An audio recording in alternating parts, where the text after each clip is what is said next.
Hello, we're live. Happy Friday. We're back. We're back after a week hiatus for spring break, which has left us with a lot to talk about. So, welcome.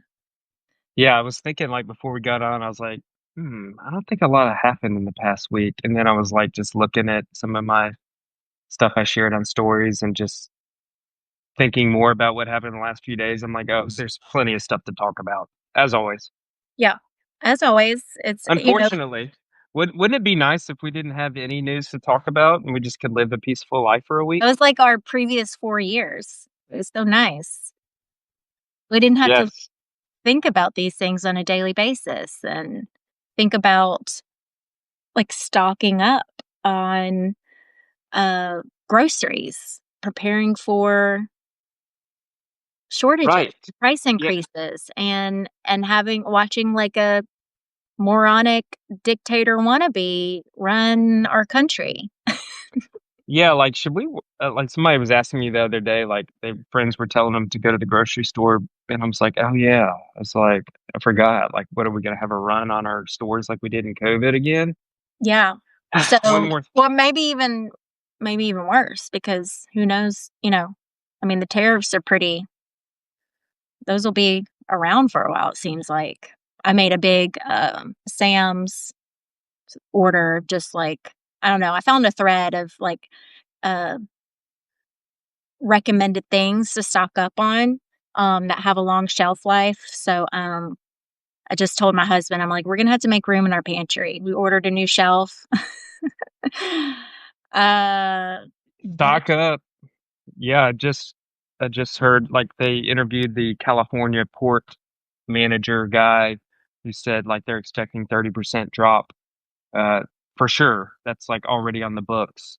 And there was a trucking company out of Texas that just folded this morning because again, they don't have a lot of shipments coming, then yeah, truckers are going to be out of work.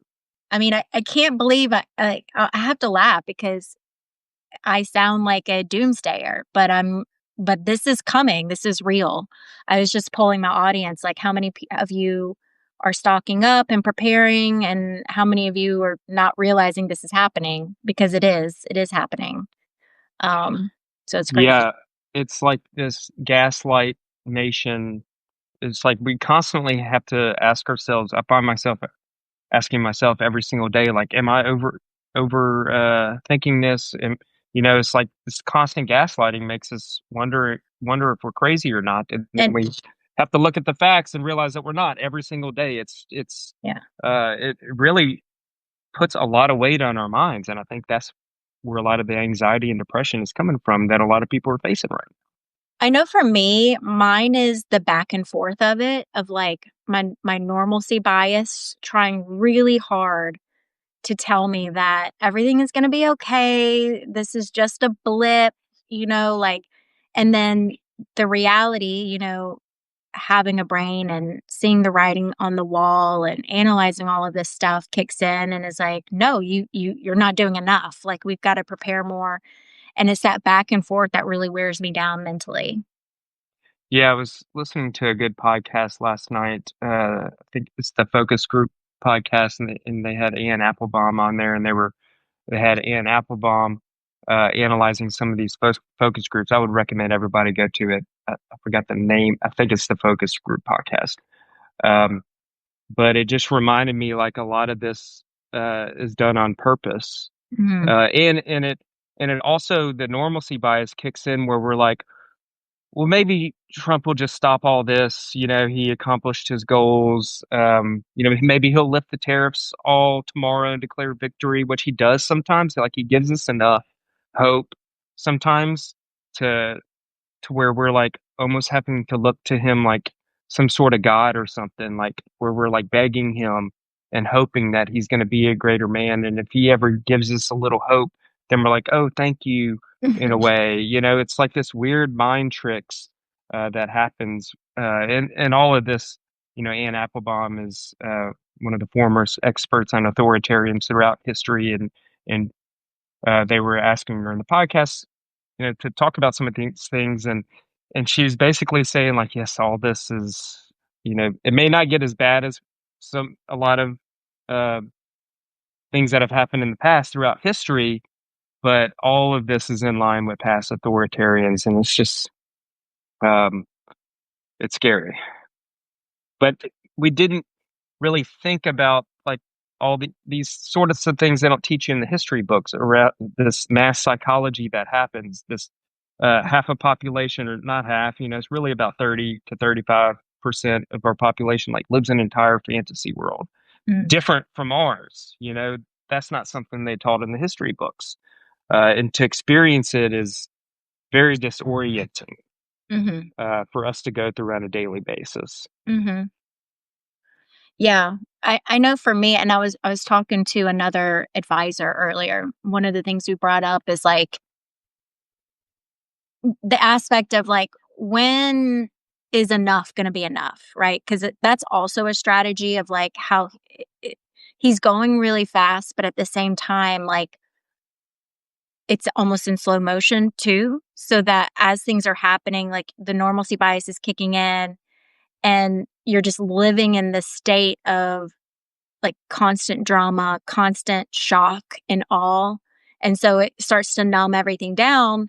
And we were talking about, like, for me, the shocking part, and again, the part that's hard to process is like, as we're starting to see ICE detain and brutally harass actual American citizens and have no repercussions, like, that's alarming to me, right? And maybe I'm just hyper aware because I have an immigrant husband, but to me, what that is saying is they can target whoever they want. And I think Pam Bondi just released a memo saying, yes, they can, they can detain whoever they want. There's not going to be any repercussion, basically. Now, I know a memo is a memo, but still, like, that's saying, like, for this family, and I think they had just moved to um, where did Oklahoma, and her daughters were there, and ICE literally broke into her house. Um, they made them, like, change and strip. Apparently, one of the underage girls was, like, in her underwear outside. It was raining.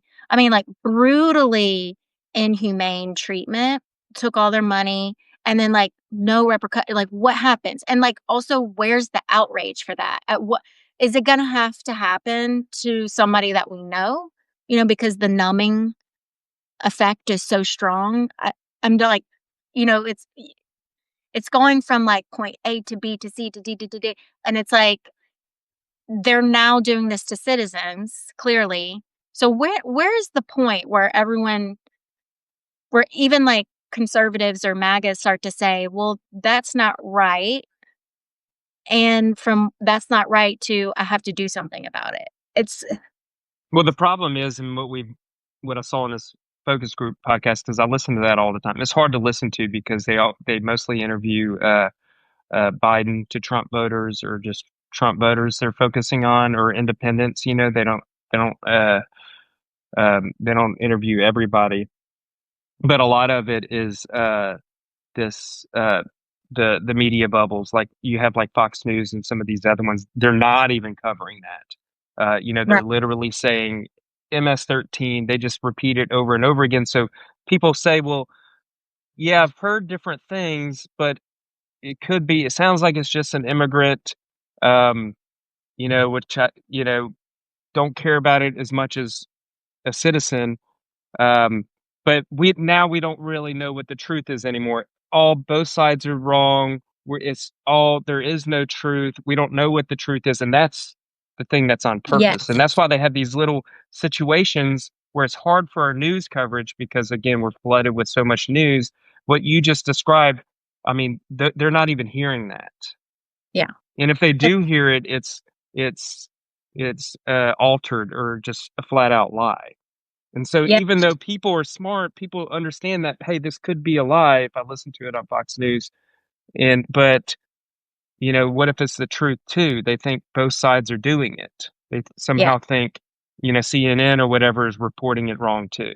That there's Yes. not much truth to what you It's just said. complete distrust in traditional media, which is what they set out to do. I mean, Trump started saying fake news in 2016. That was one of Andreas's first red flags during the the debates is he started using that term fake news. He said that's what Chavez he was like sounding the alarm for me to me.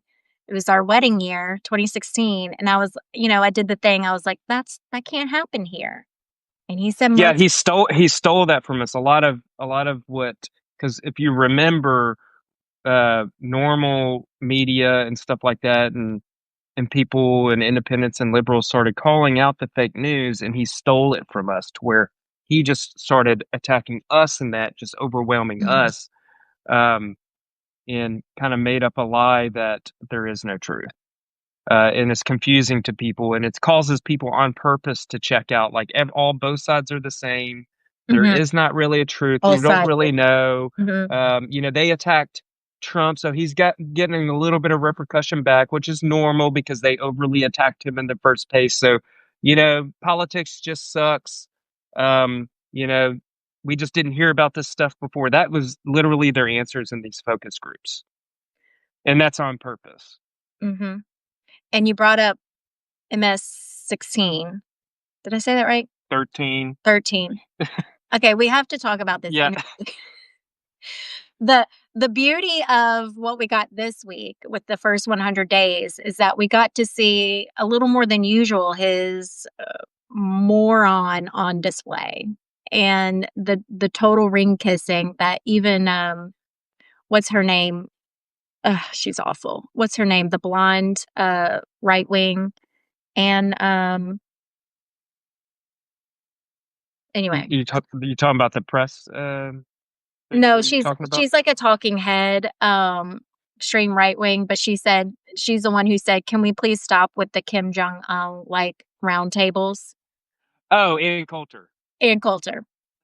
It's like you even upset Ann Coulter. It was so bad.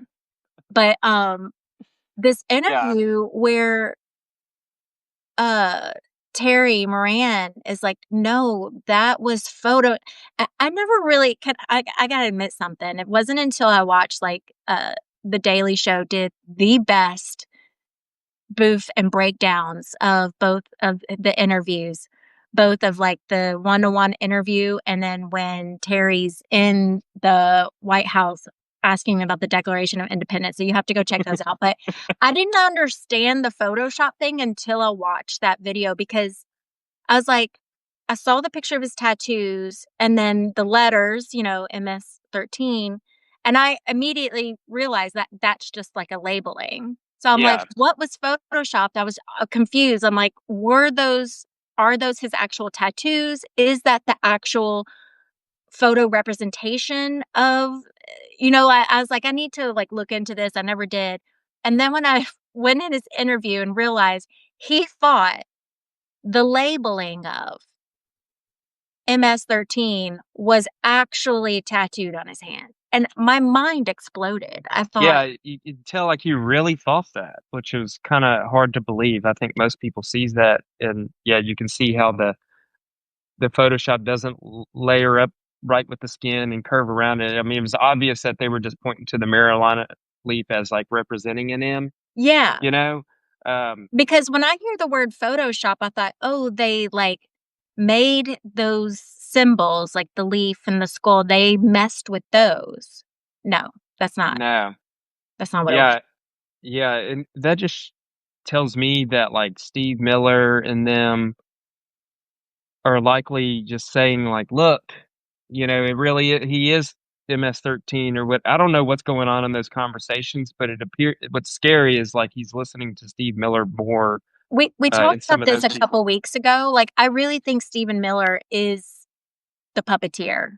Like, I think he's running a lot of like, I think he's feeding Trump what he wants Trump to actually believe because Trump d And what he wants to yeah, what he wants to hear, but also through the lens of what Stephen Miller wants to push. It's getting skewed by Stephen Miller is delivering all this to Trump, and he's delivering it however he wants to, even if he wants. Now, that's self-serving for Trump too, because ultimately he gets to blame somebody else and say, "Well, my Yeah, team, he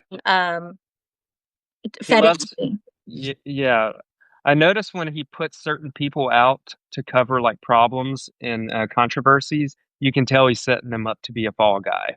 Mhm. Like and like to where they can take the blame if it blows up too much. Yes.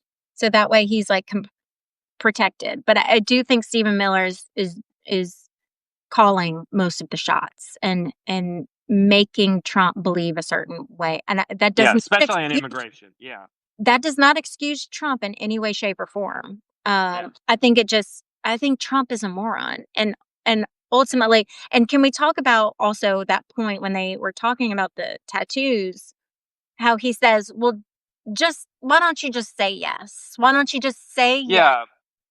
You see MS-13, he's never," and you can tell he's Why been can't at you those just agree with me? every day. Tell all your people that. He's at those round tables, and they're just kissing his ass and praising him, telling him what he wants to hear. And so anytime he gets in front of the media and they, like, pressure him on something or counter him on something, he can't handle. He just is like, "No, you have to agree with me." Yeah, he wants Terry Moran at ABC News to be like the people at the round table, the cabinet round table, to just say like, "You're the greatest ever." Like, why can't you just say that, Terry Moran? I have to read what George here just wrote. He goes, "Everyone knows MS-13 uses Comic Sans for their hand tats, not Times New Roman." Duh. Thank you for that. Yeah, Um, great point. but Yeah, also this point when they he's in the Oval Office and Terry asks him about what the Declaration of Independence means to him. oh God. And Yeah, the Daily Show did a great snippet it's on this on just Instagram. mind-boggling how dumb. And so I'm Yeah, watching what did he say? he go and Terry Terry Moran goes, "So goes, "What does that mean to you?" what does it mean to you?" He goes, "Well, you know, it means unity and love and peace," or something like that. Not independence, just Yeah, unity and love. 'Cause he has no vocabulary. He doesn't know how to have, like, an intellectual, like, even not intellectual, like a baseline conversation. He doesn't know how to talk about things on a normal level of intellect basis. And so Andreas and I, my husband, were watching these videos together. You know, Andreas is from Venezuela, and he made a very valid point. He said, because I'm, like, saying to Andreas, I'm like, I can't wrap my head around how stupid he is. Like, how do we watch this and, like, even when they had the panel with, O'Reilly and the guy who's a black conservative, he's talking head, and he starts asking him about Harvard, and Trump starts talking about Harlem and black people. And I'm like, I cannot wrap my head in the stupidity. Like, I just can't. Like, I'm in a Black Mirror episode, and how funny that they just have to sit there and take it. They have to just, like, take the stupidity with, like, a bullet and digest it and make him seem like he's not that stupid is mind-blowing to me. And so Andreas goes, he goes, "Chavez was not that stupid." He goes, "It's is even incredible for him because he's like, at least Chavez had, like, some intellect. Like, he could go tit for tat in conversations and be able to hold, like, an intellectual conversation on top of being charismatic and persuasive and evil." So I was just like, "Yeah, how are we all just sitting around watching this pretending like this is normal?" yeah, that you saying that reminds me of something Trump posted the other day. Justifying all his tariffs and everything. He said a quote that like, a lot of rich people say like, and it's been on Game of Thrones and stuff as like, he who controls the gold controls the world or whatever. So I was thinking like Trump actually thinks like this tariffs and undermining our financial system and the global financial system like brings more gold to us. And I was like, that makes sense because again, it's the stupidity that he's been stuck with this whole thing. Like he's misunderstood the global financial system since I think the 80s. He was complaining about Japan taking advantage of us Because he's and stuff like that. Like he's literally that's why he's sticking with this. It's like this one economically true really illiterate. yeah, and then just listening to all these great economists. we can talk about my Substack I wrote recently. Gillian Tedd on Ezra Klein and the compound with I forgot her name, another economist, talking about some of the really big problems with the dollar and everything. I think Ezra Klein just came out with a new podcast on the dollar, so I've been thinking about my experience because I've read so much about this for a long time, and like there's so many things that he's destroying with our global power, like our global power over the financial system and the U.S. dollar as a the reserve currency of the world. He's undermining that. So he's literally like we have all the gold and control the world as it is, and he's breaking it on purpose. But in his mind, he thinks that we are poor, I guess, already, and everybody's taking advantage of us. Yes, So he thinks this is going to bring us more gold, I think. he, he thinks we've been at a disadvantage. Yeah. And it's like, obviously, we've had, and it's that idea that Ezra and Jillian talked about is the stick versus the carrot, and the strength that comes with the carrot and what actually using the stick means. It's that same analogy of like, we do have advantages. I was just listening to Ezra's latest episode on the dollar, and he had an expert on. The main advantage has been us having lower interest rates all around. Yeah. Um, and And I can give a little explainer for everybody too, if yeah, but I'll let you finish your thought. well, no, I was just gonna say, yeah, this episode starts to dissect of like trying to figure out the why behind understanding why Trump that, and it's a complete misunderstanding because he thinks everyone has been taking advantage of us and that we've been at a disadvantage when clearly it's the opposite. Yeah, and somebody asked if I'll be running for state or federal office. I will one day. We're working on it. Uh, we got a lot of work to do in the meantime because next time I run, I definitely want to make sure and win this sucker and really help our state and nation if I can help it. But just kind of giving a primer on the dollar and the reserve currency because a lot of people hear it, and it always took a lot of time for me to understand this throughout the years. Um, but we have to the U.S. dollar is the most important thing in the world. It's used for all trade, and if you think about it, like all of the different countries around the world, 150 countries, all have different currencies. Okay, so if if Korea, for instance, South Korea wants to trade with Germany, well, Germany doesn't need Korean dollars. Like, what are they going to do with Korean dollars? So and vice versa. Korea doesn't need German dollars. So what they do is they trade with us so they can get dollars. Okay, so they sell us stuff so they can have dollars that they can use to trade with other countries because all countries accept U.S. dollars.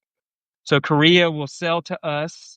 We'll give them dollars, and it has to be a trade deficit in order for them to get the dollars. Okay, Mhm. so that facilitates those trade deficits is not a bad thing. The word deficit sounds bad, and I think that's why Trump thinks that it's bad because he uses the word deficit.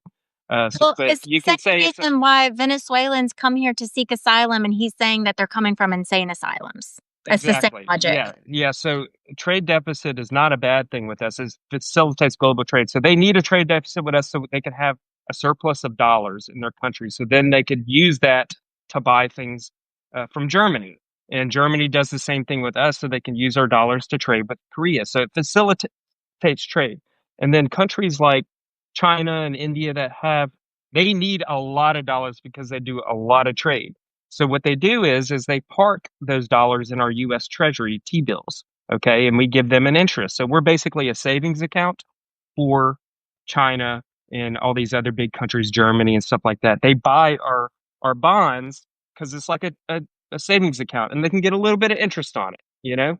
That's the reason. So when people say like they own us, they own all our debt and they could dump it. No, that's not why they're doing it. They're doing it as a benefit because they know we're the safest asset in the world, that the dollar is the safest, that we have the rule of law, okay, and we have deep financial systems, so they know they'll get their money back with Mhm. interest. That is them giving us the ultimate confidence in the world. Okay, that's what gives us our power. Okay, so whenever they buy our bonds, that brings interest rates lower. Okay, because there's a high demand for our dollars and our T bills. When there's a high demand, that means we have to pay less interest. If there was no demand for our bonds and stuff, then we would have to like raise our interest rates to pay them more. But And it's a benefit to us to keep our interest rates low, which means it's easier for you to buy a car. It's easier for you to buy a lower interest rate on a mortgage. Like we've been benefiting in this. Our economy has been benefiting from the dollar for decades. I mean, the last 80 years. I was going to make a point. It's not just lower interest rates for the US government that gets passed on to you and I in the form of mortgage rates, auto loans, that's the Fed, that's everyone gets to benefit from that. And another thing that they was brought up on that Ezra Klein podcast today, which I was thinking, because we kind of lose track of these things. Even people like us that are in the financial services industry that like understand economics, even we have to kind of refresh our mind with this because we're not like trading currencies on the global stage. We're helping people with their investments. But he also mentioned the Federal Reserve independence, how important that is, because Mhm. all presidents want low interest rates because it boosts financial assets. When interest rates are low, makes it easier for people to borrow.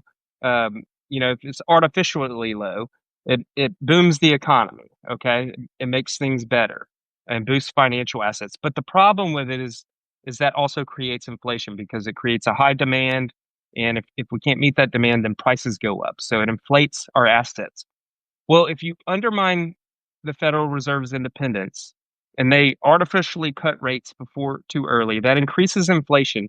Well, it hurts us and it hurts all the other countries around the world too, Mhm. because that means that we're inflating our assets and devaluing their savings. Because remember they have dollars on hand and they bought bonds with us. It devalues all their savings. So if they know that we took away that Federal Reserve independence and Trump had control over it and artificial and cut rates too soon, that undermines all their money and it's scaring the hell out of them. So what happens is now a lot of these countries, because they're scared of Trump, and this is why I say the damage is probably going to be unable to be undone in the near future because Trump is going to be there and they know that they're afraid to buy our bonds, okay?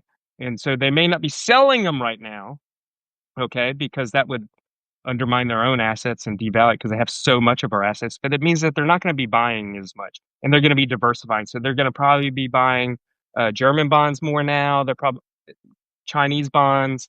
Other safe countries are going to be Thank you. buying more of the assets, and it's going to make our dollar drop in value, Mhm. uh, which is fine and normal. Dollar goes up and down, but to artificially push it low and for it to never, this could be a long-term thing. It could really undermine our power in the world completely and have people turn to other assets and look for another currency besides us, which means we could lose control. So we can't do economic sanctions and stuff like that. Like we've Yeah. used economic sanctions on other countries for decades, and that has prevented a lot of hot wars. So if we don't have that power anymore, you're probably going to see more wars started in the coming decades. So this has a chain reaction that could last decades, and it's not good. And that's just a play out of what could happen on the global scale if the Fed loses independence. Um, for US citizens, that also means if you artificially lower interest rates, like you said, and inflation goes up even higher. And we saw that happen with COVID, where inflation was rising at a rapid pace, but we were also recovering in the economy. Uh, Jobs and companies were producing, um, having good earnings reports, all those things. But if you artificially lower it and the underlying economy is not strong enough to manage that soft landing, which is what the Biden administration was doing, um, then then you have to look beyond recession. You have to look, that's what happened. That's what led to the Great Depression. Then you're getting into depression terms if it could lead to stagflation. Yeah, and that's another point too. You mentioned like public investment is an important thing too. So one of the things with the Inflation Reduction Act that Biden and Democrats know, is to help bring, because one of the problems with COVID is um, inflation was happening is because all the supply chains were messed up. Like we didn't have supply. Okay, so prices were going up, which is about to happen again now. So if Mhm. you don't have supply, you have to invest in building more supply. So you invest a lot of the Inflation Reduction Act was like, hey, we're going to invest public money into into new industries. We're going to put money in people's pockets more with the child tax credit. There's a lot of things that you do to make sure and increase supply. And the problem with Republicans and the GOP and Trump in general is they have no interest in building our supply at all. And that could lead to runaway inflation in the coming years. Yep. And that happened again in the Great Depression too, with World War II. And we were building things. We were investing public money and tax money and things like that, and printing dollars to invest back into American industries and building planes. We created Social Security. We created Medicare. All these things that we were building and putting money in people's pockets and building new industries and things like that. We're not even planning to do that right now. And all of this backs up, what your recent article about the financial advice industry is so relevant, especially to anyone listening who has a current advisor. Which is the point to say is this is not business as usual. Things are happening on a global scale right now, and even though we haven't felt the first tremor, it's kind of like a tsunami when the earthquake happens, you have this time in between where you think everything's fine and stuff, and then the tsunami comes out of nowhere. And that's kind of like what people in the financial industry need to be planning for. But everyone's acting like this is just your normal run of the mill potential recession.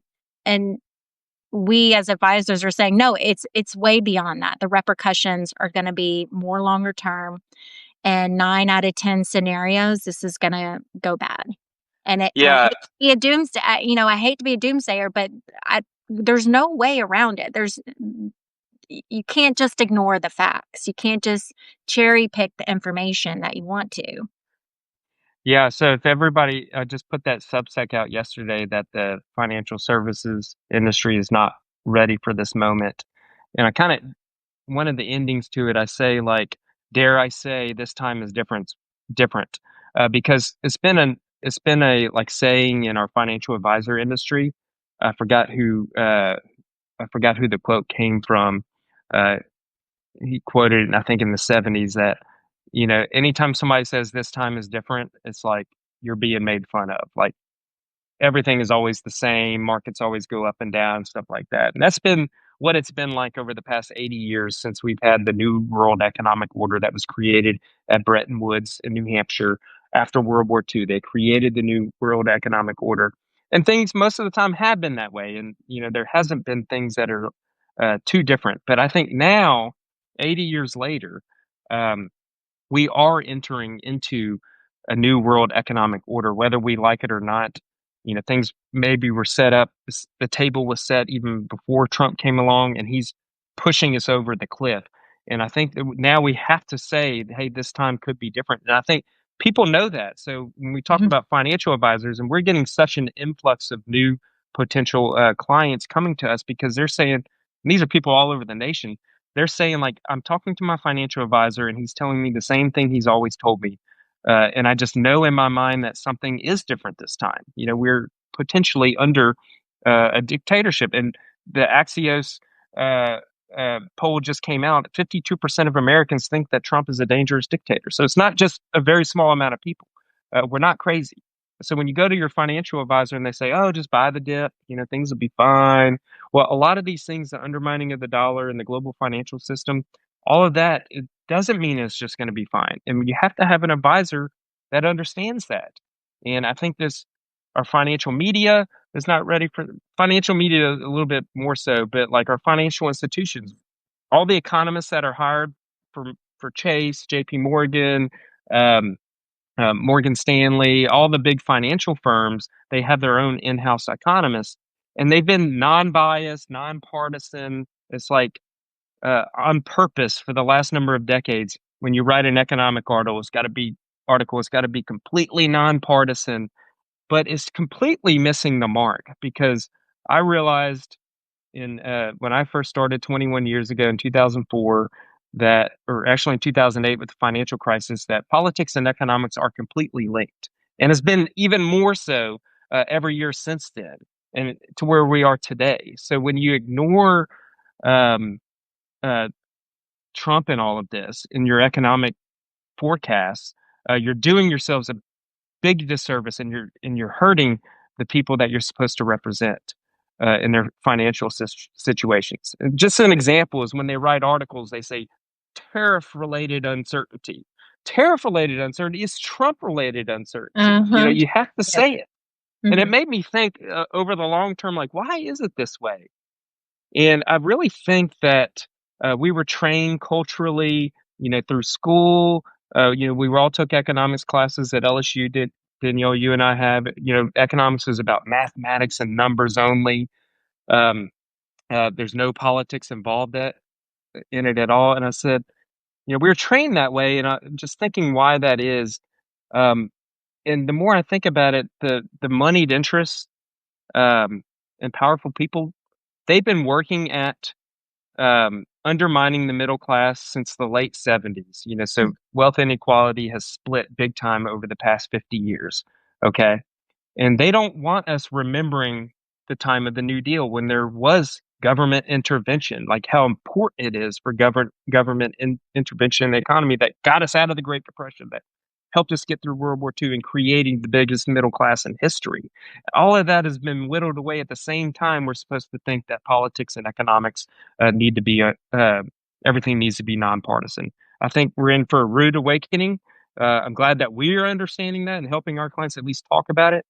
Um, but there's going to be a big reckoning in the financial industry. And that brings up a good point to, I think, what a lot of people are realizing, going back to the 70s and the 80s with Reagan, is that a lot of his policies are why we're in a lot of situations we're in now, mainly around like wealth inequality. And so that's like what I want to say to anyone who's thinking, okay, well, Trump's just going to be here for 4 more years and then we're going to move on. Well, first of all, he's not going to leave. He's going to have to be kicked out if that even happens. And you can see just by looking at the what happened with Reagan's policies, how we're going to be dealing with this and undoing this for decades to come. Decades. Yeah. Yeah. Once we get past this, because, yeah, like I mean, tax rates used to be above 90% in the top income tax brackets. They've been whittling that away since Reagan, deregulating, basically taking away power of the people, diminishing the power of people, and everything's been funneled to the few and the big corporations. Um, and even public college used to be uh, uh, happening in a lot of states, and Reagan killed that because he was worried about. And we know this from a lot of his recordings and stuff like that. That he was worried about an educated proletariat. So that's why we don't have public college like we have public high school and elementary school. Um, so yeah, I mean, all of that is coming to bite us right now. I think this whole Trumpism, when I say, you know, set the table was set, yeah, it was set since the 70s and the 80s, and that's what we're facing now. And we're likely after a big disaster, probably going to have to enter into some new deal to get out of it. Mhm. I just hope that the disaster that takes place in the coming years isn't as bad as the Great Depression, World War II, like it was for the previous generations. Same. I mean, I think that's what we're all hoping for. I still feel again, I fluctuate between having hope that I don't know, can we impeach him? But and then I'm like, well, no, that would need to happen like immediately, and I just don't see that happening. So it's like what little hope I have quickly gets burnt out. I think it's important to have hope, though, because the Mhm. moment we stop having hope is the moment that they really go through with this. Like we have a lot of systems in place that they didn't have in past generations. A lot of institutions still are working. You know, the Supreme Court, for instance, when they were doing these focus groups, when you brought up the Supreme Court, um, voted 9-0, which they never do, to reverse sending some of these immigrants to a gulag and stuff like that. People are like, well, you know, people still trust some of our institutions because they remember, reading about uh, some of those famous Supreme Court lawsuits that have changed America over the last 80 years throughout our history. So there is things that we have that we can hold on to. We can't give up hope. We have to keep fighting. Uh, when we give up, they want us to. They want us to think there's no hope. And that's when I come back to the idea that I said at the beginning is like, what is it going to be? When is enough going to be enough? And I know I'll bring this up real quick because a lot of people coming to talk to us who are really, really worried, they all bring up the FDIC and their concerns of the dismantling of the FDIC. And I'll just go ahead and reiterate it here is that we still believe in the strength and the solid base of the FDIC. I mean, it's literally what got us out of the Great Depression and prevented that from happening ever since. And it requires the buy-in. It requires all of us to buy in the trust. And the most, I think, uh, influential or convincing part of this argument that I'm about to say, Dustin, I think you said it, is if they go after it, I think it would be so widely unpopular that I feel like that's one of the things that would be the hard stop, the hard, like, hell to the no, you're not coming for that. And unfortunately, with a lot of these issues, it is going to have to come to it where they like the coming for the Social Security and the Medicaid. It's almost like, okay, you have to let them go there. You have to let them go there and physically try to remove it and pull it back. And then hopefully there will be a strong response to that from people. which we do have to step up and help give that strong response. So, what else? Well, we can keep talking for an hour, but an hour more. But I think this may be a good place to wrap it up. Okay. Until next week. Okay. If you haven't yet, go check out Dustin's article on financial advisors. I also have a new article from last week about the new economic world order and gives you some ideas. If you're looking for more customized recommendations for us, consider booking a discovery meeting with us, which I always include in the emails that I send this recording out to. So make sure you're subscribed. And y'all have a great weekend. We'll see y'all next week. We'll see what's in store. But feel free to let us know if you have any specific questions. You can send those to us at any time and we'll try to get to them. Bye, y'all. Bye.